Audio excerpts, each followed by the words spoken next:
नाम है हमारा विपिन मालवी और आप देखना शुरू कर चुके हैं संस्कृति परिवार।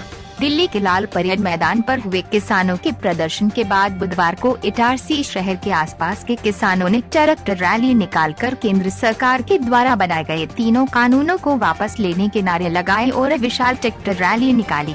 ट्रैक्टर रैली बुधवार को ग्राम खापा से प्रारंभ हुई, जो इटारसी पहुंची। इटारसी पहुंचने के बाद स्थानीय स्तंभ चौक पर एक सभा का आयोजन किया गया। सभा में पूर्व केंद्रीय मंत्री सुरेश पचौरी, मध्य प्रदेश युवा कांग्रेस अध्यक्ष विक्रांत भूरिया, जिला अध्यक्ष सत्येंद्र फौजदार, जिला किसान कांग्रेस अध्यक्ष विजय बाबू चौधरी सहित अन्य वरिष्ठ नेताओं ने सभा में किसानों को माला पहनाकर सम्मानित भी किया। इस दौरान जय जवान जय किसान के नारे भी लगाए गए। सभा में पूर्व केंद्रीय मंत्री सुरेश पचौरी ने मोदी सरकार द्वारा लाए गए 3 किसान संबंधी कानूनों के बारे में बताते हुए इन कानूनों को सरकार को वापस लेने की बात कही। वही किसानों के होने वाले नुकसान के बारे में बताया। इसी प्रकार मध्य प्रदेश युवा कांग्रेस अध्यक्ष श्री भूरिया ने भी केंद्र सरकार को काले कानूनों को वापस लेने की गुहार लगाई। वहीं सरकार को चेताया है कि अगर ये कानून सरकार वापस नहीं लेती है तो किसानों के द्वारा और भी उग्र प्रदर्शन किया जाएगा। इस दौरान भारी पुलिस बल मौजूद रहा। क्योंकि जो हमारा अधिकार है, जो किसानों का अधिकार है, जो हर एक देशवासी का अधिकार है, उसको कुचलने के लिए ये केंद्र सरकार, ये नरेंद्र मोदी की सरकार 3 काले कानून लाने जा रही है। 1 नहीं, 2 नहीं, 3 काले कानून ला रहे हैं वो लोग। और इसमें सीधे सीधे हमारे किसान भाइयों को उनके ही खेत पर वो बंधुआ मजदूर बना देंगे। आवाज नहीं उठी करोगे, जब तक अपने लिए संघर्ष नहीं करोगे तब तक आपके लिए कोई लड़ाई नहीं लड़ने वाला। यहां अपना घर लूट रहा है, अपनी जमीन लूट रही है, लड़ाई तो हमें लड़ना पड़ेगी। अपने खेत पर कोई दूसरा रखवाली करने आता है? नहीं आता। अदानी और अंबानी कूटेंगे और नहीं लिए तो हमारे किसान भाई कूटेंगे। तो मार तो खानी है और चौराहे पर खड़ा कर मारेंगे अगर हमारे देशवासियों की आवाज उनने नहीं सुनी। और ये कोई छोटा मोटा आंदोलन नहीं है, ये आजादी की दूसरी लड़ाई है और इसमें हमको संघर्ष भी करना पड़ेगा, लड़ाई भी करना पड़ेगी। जो लोग शासन में बैठकर ये समझ रहे हैं कि उनकी सरकार हो गई तो उनकी बोली बोलेंगे, तो ये चीज ध्यान से सुनना। जितने भी प्रशासन और पुलिस के साथी यहां पर मौजूद हैं कि कुछ समय की खामोशी है, कुछ समय की खामोशी है, फिर कानों में शोर होगा। तुम्हारा तो ये छोटा सा वक्त है, हम सबका तो दौर होगा, दौर होगा। बहुत बहुत धन्यवाद। भोपाल में हमारा राजभवन घेरो, ट्रैक्टर रैली में भी शामिल होना है।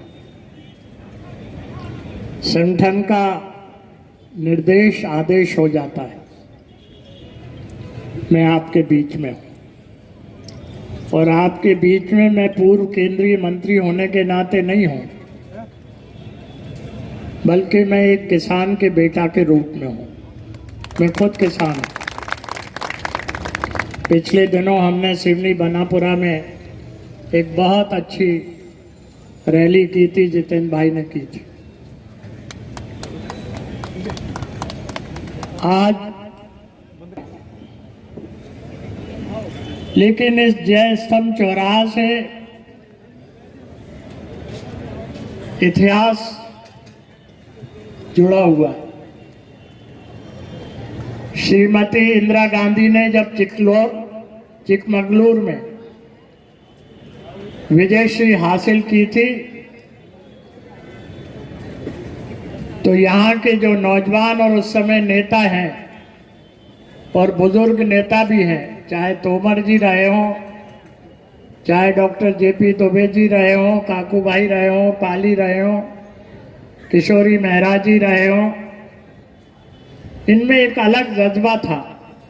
और श्रीमती इंदिरा गांधी जी ने जब वो चुनाव जीता तो यहाँ जश्न मनाया गया इस चौराहे पर और इसका नाम रखा गया क्या अशोक भैया? चिकमगलूर चौराहा। ये अगले चुनाव तक है। 2014 में प्रधानमंत्री नरेंद्र मोदी जी इटारसी आए थे कि नहीं? जब आए थे तो क्या बोला था? अच्छे दिन आएंगे, किसानों को उसकी उपज का 1.5 गुना मूल्य दिया जाएगा। क्यों राम मोहन भैया? उपज का मूल्य देना संभव नहीं है। आइए तीनों कृषि कानूनों पे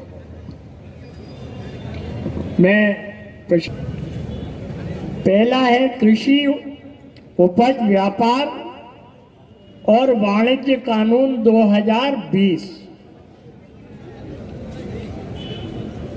कृषि उपज व्यापार और वाणिज्य कानून 2020।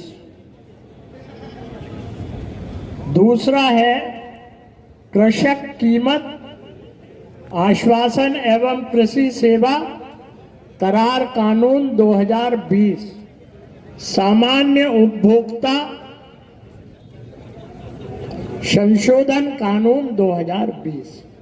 इनमें है क्या? इन तीनों कानूनों को समझना और समझाना और लोगों को बताना जरूरी है। यहाँ 2% टैक्स लगता है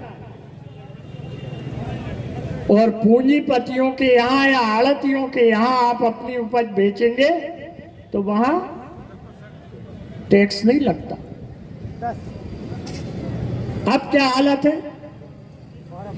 वो अपनी मर्जी के हिसाब से कीमत तय करेंगे। ओबरा वालों पैसा ले भागो। हरदा से कृषि मंत्री कमल पटेल के रिश्तेदार के भी पैसा ले भागो, बाय भी नहीं छोड़ो। हिम्मत है कि उनके खिलाफ डिसीजन देंगे?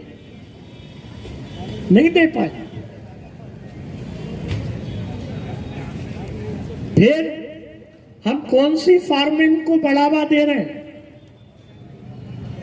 हमारे यहाँ 86% जो किसान हैं 5 एकड़ से कम जमीन